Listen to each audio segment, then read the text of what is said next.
Hey guys, this is Deathel and welcome back to Autocraft. We're over at the Guardian Farm we built last episode, the Mega Guardian Farm. We're in the Mega Storage System because we made a ton of sea lanterns last episode and I've been thinking about maybe selling them at some point, so that's something to take into account. But since we worked over here last episode and we've done a lot of stuff, we're not going to be working on this project today because, you know what, I'd class this as finished. Now, before moving on to other projects in the server, I want to revisit a couple projects we've done in the past, mainly the gold farm, because the gold farm we currently have isn't up to standard and I want to fix that. I also want to make a piglin trading hall because for some upcoming projects, mainly the nether perimeter and the base project, we're going to require a lot of gravel for concrete. So let's actually go and do that, but before we can actually build the piglin trading hall, we need to deal with the gold farm. So this is a gold farm I am referring to, the old one that is. I do have another gold farm in the server that uses nether portals in the overworld, but that one is really slow, which is why we built this one. And yeah, it worked okay. As you can currently see, it's disabled. I disabled the killing system for this thing, and in the time we used this thing, it made quite a few gold blocks. I've used quite a few since we've actually made this thing, but yeah, it was good while it lasted, but I think we can do better. Now, this gold farm itself, basically what we need to do with the design is we need to move this whole design up in the world, because I want to have a looting system down at the bottom. I also need to alter some things with this farm itself, but we're not going to be building it right here because it's a little bit close to the hub, and I don't want other members loading this in every so often because it might cause a little bit of server lag that can affect all the other members. So what we're going to do is we're actually going to go and take this out to nearby the nether perimeter because there's a nether waste which is prime for taking. But before we can do that, before we can build the new system over there, we need to dismantle the current farm.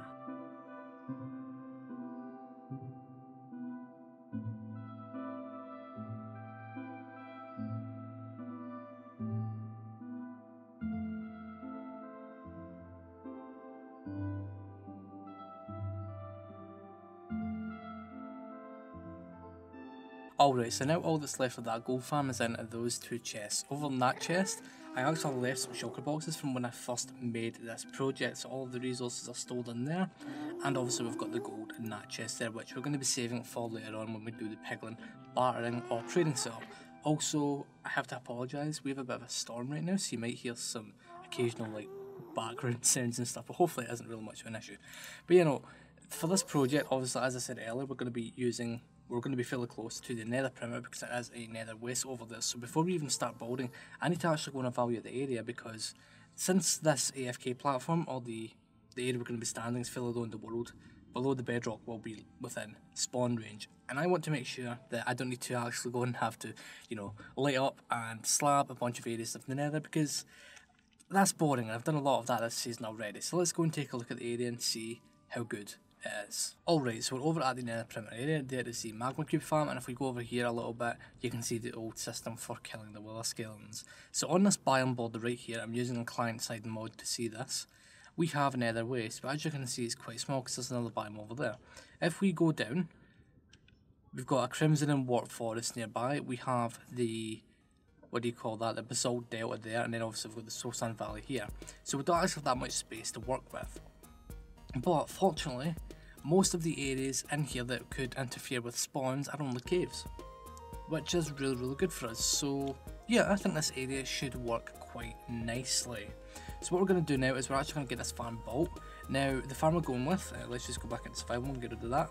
We're going with a design by Nembone. It should be producing over 600 gold blocks per hour, which means that when we feed all that gold into the piglin bartering and trading system, we should be getting quite a lot of stuff. So with that being said, let's get into hyperspeed build mode and get this farm constructed.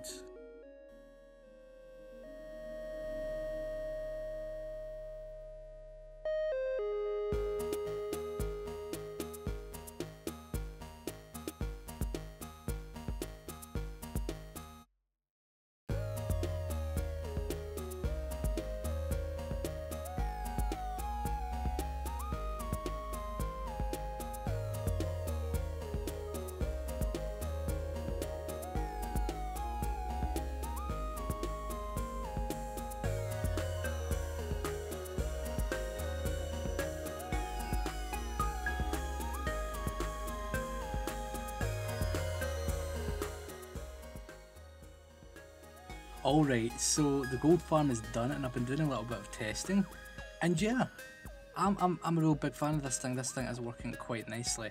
It is running a tad bit on the slow side, but that's due to the fact that we're quite low to the bedrock ceiling, so there's a lot of spawnable spaces below this thing. If I go and check carpet mod real quick, since we have that on the server, and we load up, what is it, mob caps, there we go. Now we're looking at tab menu. As you can see, the mob cap is constantly filled, so if I just kill these guys right here, like so, as you can see it fills up immediately, but that isn't lots of these guys spawning. Like, yeah, there will be guys spawning at the top there, but what we have is we have a bunch of hostile mobs in there that are lingering, and whenever I kill these guys it frees up more to spawn down there and up there as well. So over time what will happen is this farm will stop producing these guys, which we don't want. Now if we pop into spectator mode real quick, and then we press B with the client side mod I have, we can see a spawn sphere. Now a spawn sphere is basically a 120 radius circle sphere even around the player, and anything within that mobs can spawn. This green one is within 30 blocks of the player, I think, and mobs can't spawn within that, so you see the bottom platform is right above it, so yeah, that's perfectly spaced out there. But if we head below the roof, as you can see there's quite a few areas where these guys can spawn. This cave here, all the way down here into these caves. Fortunately we're missing this massive part here, but yeah, there's a few pockets like this, and even into the perimeter itself as well. Some of these guys can also spawn. Right here you can see the perimeter wall, and this spawn sphere extends into it. So yeah, what we're going to need to do is we're going to need to do some spawn proofing in the form of placing slabs. I was thinking of doing another perimeter, but it just didn't really make any sense. Like, if we did this lower in the world, like, yeah, its rates would increase, but not by all that much, and besides, since all the mobs are remaining in the nether at all times, it really isn't all that effective. But so far, I'm really liking this thing. One thing I forgot to mention is this, that the current setup we're using allows us to kill these guys manually using a Luton 3 sword. However, if we press that button there, it would allow these guys just to fall into place and then die immediately, so we could go and stand up there and then just AFK this thing, meaning that we wouldn't have to light up or block the spawns all the way down there. But when I'm using this thing, I will be primarily using my Looting 3 sword. The only time I'd be doing the true AFK method is if I was going to be away from the machine for a couple hours, which, let's be honest, I don't really do all that much. So yeah, the looting method is the way to go, and besides, this swap out system isn't actually working perfectly. It's due to some quirks with redstone timing and server lag. So yeah, why don't we go and get a bunch of slabs, start slabbing this place, and let's see if our rates improve. So after doing a whole lot of spawn proofing, I actually decided to use this thing a little bit, because right around the time I was doing my spawn proofing, I had to go AFK because, you know, food and stuff like that. So what I did was I left this in the fall damage mode, so where the piglins, zombie piglins die from fall damage, for about an hour and a half, so I stood all the way up there. Then for the next half hour I came down and killed them manually with my Looting 3 sword. And yeah, let's just say I'm a really big fan of this gold farm. It's a lot better compared to what we've used in the past. I'd actually go as far as to say this is the best gold farm on the server. Yeah, I'm quite sure it is. But I haven't actually had a chance to like properly, you know, do a test fully manually, because on the video Nembon did, and from other people's tests, you can get approximately 600 gold blocks per hour, which is adequate, let's just say that.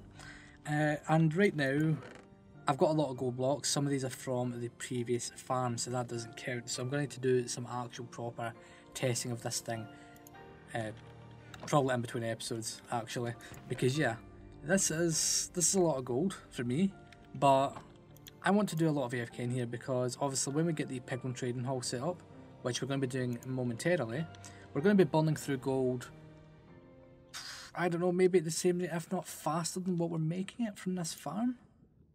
So yeah, we just need to keep an eye on all that stuff. But you know, we've got, let's just say, just under 9 stacks of gold blocks, so we need to remember that number. What I'll do is, before I do my next AFK session, I'll put these guys into like this chest here, and then I'll craft off everything in this system after 1 hour, just so that I can accurately determine how much items I'm making through this thing, and to actually see if we do get the 600 blocks per hour we were hoping. Also, another thing, this system right here, as you can see right now, there's items sitting right here, and I thought they were about to fire off, get pushed. Maybe they will. But yeah, unlike the wild skeleton farm we have down below, this system isn't firing constantly. It only fires when items move through this system, triggering this redstone. So that reduces a little bit of lag from when pistons extend and stuff like that. With this setup, obviously there aren't many pistons here, so it doesn't really have any effect. But on occasion, do we have any chunk borders nearby?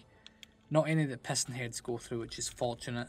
But yeah, let's just say pistons can cause lag in certain circumstances, but this thing shouldn't really, have an impact on that. I've also been doing some tests, as in how this performs, or how this impacts the server. I've been doing this when no one's been online so I can get accurate readings, and it only adds maybe 6 MSPT on top of the general server performance. So all in all, it's not that bad. My starter area is more lagging than this thing, which is quite funny. So before we go ahead and make the Piglin Trading Hall, I think we should take a closer look at how this whole Piglin trading or bartering thing works, whatever you want to call it. So we're in a test world that was provided by Nembon. Obviously the gold farm we went with was a Nembon design, and this is another Nembon design we're going with here as well. I'll leave a link to the videos for both of these in the description below, so make sure you check that out if you're more interested in this stuff. But basically this test world is to show what the most ideal setup is for a Piglin trading setup. If we look over here, you can see that a single Piglin does about 3,540 items per hour. This reading was taken in 1.16.1, so I'm not sure if it's still the same for 1.16.2, but I reckon it is, or it's fairly close to that number. So this would mean that we would need, 2 Piglins per hopper lane. So one hopper lane can support 2 Piglins, because the hopper has a limit of, I think it's like 9,000 items per hour or something like that, which is really interesting. So what we can do is we can drop items like so, or we can drop them in between Piglins, and then the 2 Piglins can actually get those items. There is a problem where the Piglins themselves can be standing too far over in the corner, meaning they won't pick up the item, but if you just block their pathfinding attempts, that will be fixed. However, I'm personally not a fan of this design. I've seen a few of them on the server so far, and I want to go with something a little bit different. Here is another example of that right here, but with soul andesite, because the actual items can sink a little bit further down in the block, which is quite nice. But I'll address this one in just a moment, because this is the one we're going to be going with. This one over here would be basically what a full technical server would use. So when I say technical server, I mean, Psycraft level stuff, not Autocraft. Autocraft, while it does have technical elements, it isn't a purely technical server. So this sort of thing would be ideal for Psycraft, as I said, but we're not going to be using it, mainly because there's a lot of Piglins there, and that will be quite laggy whenever it is loaded. And let's just say we've been doing a lot of lag busting recently, and I don't want all my efforts to be in vain just to go and build something that's as crazy as this. That's not fair to anyone else in the server or myself, because of all the time and effort I've put in to lag busting and stuff like that. But the thing about these 2 Piglin trading setups is there's no storage system right next to the Piglins. The items aren't pulled from the Piglins straight into the storage system. With this one, the items are thrown into the centre, where they're then pushed around ice paths, similar to what we have in the Wild Skeleton farm. Whereas this one up here, the items are thrown at you, but they don't go anywhere. You pick them up and then you manually sort them into storage areas around you. You will need to make sure that your storage area is accessible from, let's see, can we jump down right here? It needs to be accessible from this position right here, so you need to be able to make sure to reach all of your different things of storage. Barrels or chests would probably be best. I'd reckon double chests, because then you can access twice the amount of space per block, which is quite nice. So yeah, we're going to be going with this setup. There are 30 Piglins here, 15 in each cell. We're also going to be placing vines in here, because vines normally, block the, entity cramming stuff, so it won't cause much lag there. But not only that, it just reduces the overall load these guys have on the server CPU, which is also a bonus. It also means that we can place this thing virtually right next to our gold farm, which is quite nice. But yeah, since we're going to be using this manually, I'll be crafting up gold, filling these chests with gold, and then we'll be able to go through like a chest worth of gold in like 5 minutes. It may be faster, we need to do some testing. But that also means that while we're using this farm, we can have the actual gold farm on automatic mode, which is quite nice. But anyways, we've explained this long enough. Why don't we go into super quick build mode for like 5 or 10 seconds, get this thing set up, get all of the Piglins we need in it. We need to make sure that the Piglins don't have any crossbows or anything like that, or we can get crossbow Piglins and just let them break their crossbows, because that is let's just say it's going to be annoying, but I'm going to try and get piglins that have swords only. I'm going to need to go and get a bunch of name tags or make a bunch of gold armor. I'll probably just do name tags because that's actually easier for me at the moment. But yeah, let's get straight into it. Alright, so we've got the piglin bartering station up and running. We have 15 piglins in each of these modules, and we're ready to go. We've created a little storage system here to store the stuff as we trade it, and once we've done our trading session, we'll move the items from this storage system into this one right here. This section will be dedicated to any projects we're doing, so we're actually going to be using this to store gravel, since we're going to need about 50 shulker boxes of... yeah, it's 50 shulker boxes of gravel for the perimeter project, so that's about 25 double chests, which we have 10 double chests here, and then another 15 double chests here, so we'll be able to store all that amount, and that means we'll be able to get it going in that project in the near future. Now, my inventory is empty because I've took all the gold out of this system, and I've put it in here because we're going to do some trading. So let's trade all that stuff up and we'll see how many items we can get. Alright, so after about 25 minutes of using this thing, we burnt through all 9 stacks of gold blocks. Well, just under 9 stacks because we didn't actually have the full 9 stacks in there. And yeah, for that would probably approximate maybe just about equal 1 hour of AFKing at this thing with looting 3. I'm not sure what to think. Obviously, this is my first piglin trading setup I've ever done since the update came out. So yeah, it's let's just say it's fine. So in that 30-minute period, 25-30-minute period, so from 9 stacks of gold blocks we got about 3 shulkers of gravel, bunch of soul sand, little bit of obsidian, bunch of raw nether quartz, which is going to be good for crafting comparators. I'm storing spectral arrows even though I don't really need them. I'm probably going to replace this slice with something else. Crying obsidian, string, nether bricks, a bunch of iron, which I don't necessarily need to store this either, because you know, what do you call it? Iron farm. Yes, I have a mega iron farm. And last but not least, we're also storing leather. So what I'll probably do is the item transport system we saw in the Nembon test world. It was the last example of a piglin bartering setup. It was the one with 192 piglins. I want to take the storage from that thing, scale it down a little bit so that it's more equal to what we would actually produce at this thing. So I need to do some more testing with this trader in particular. Obviously without all the extra piglins as well, because 30 is more than enough for our needs. But yeah, no. The fact that we can actually use this, and it only takes half an hour to go through an hour's worth of AFKing, is actually quite good. Now, actually doing the stuff yourself, like moving stuff into chests, it's quite annoying. I need to start the machine every 5 minutes to catch up with items so they don't despawn. So having the automated transportation system is going to work a whole lot better. What we did this episode was just, you know, experimenting with the whole concept of trading gold away for, you know, materials and stuff like that. But based on the current rates and how much gravel we got, to get enough gravel for the 50 shulker boxes worth, let's see, so that's 3 shulker boxes per hour of gravel, and we need 50. Oh boy, yeah, that's gonna be like maybe 18 hours worth of AFKing up there at the looting 3 version, that is. So yeah, I have a lot of work to do in the future. Alright guys, so something I wanted to address real quick before we ended the episode. Now, as you know, I planned on making my Imperial City base area in this ocean. Oh, would you look at that, that fox out there's still alive. Huh, cool. See, I planned on making it out here, so we came over here, we built this Imperial Airfield as a bit of a staging area. Now, I've came to a bit of a realisation after doing this project here in particular. I hate building custom islands. I hate it with a passion, and not only that, the island we need for this project would be that enormous that I'm not confident that I'd be able to get it done by the end of the season.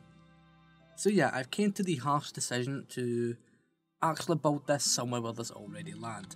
Now fortunately, if we fly down this way, there's a massive chunk of land right here. This is just north of Zame and Alex's areas, and it's prime for the taking. It's been untouched since the beginning of the season, and I think this would be a good area to do our Imperial themed base. We'll need to fill in these little lagoons and bays and stuff because there's a lot of water in this area, surprisingly, for the amount of land we have. So we'll need to fill that in so we've got plenty of building space. And if we fly just over here, we should see the extreme hills. Yeah, they're just coming into render now. And this area is Zame's area. And then if we fly over this way, we'll eventually, look, there's the mountain. If we fly over this way, we'll see Alex's area as well. So yeah, we're going to be breaking ground on our project in this area right here. Next episode, we're going to be starting with the storage system. This is going to be a mega storage system that has, like, you know, item fillers and stuff, because up until this point, I've been living out of a manual storage system, and yeah, it's really not good. I need something a little bit more automated. So a system like this should work quite nicely. Oh, I've got a little antivirus pop-up, let's get rid of that. So yeah, we're going to be working on that next episode, then we can actually start building this place rapidly.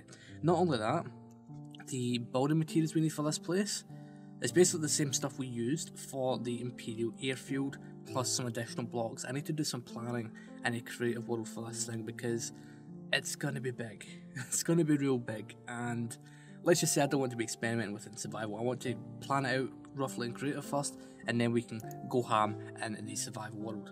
So yeah, if you're interested in this project, make sure you leave a like, subscribe, and hit that bell icon, because we're going to be working on this thing very.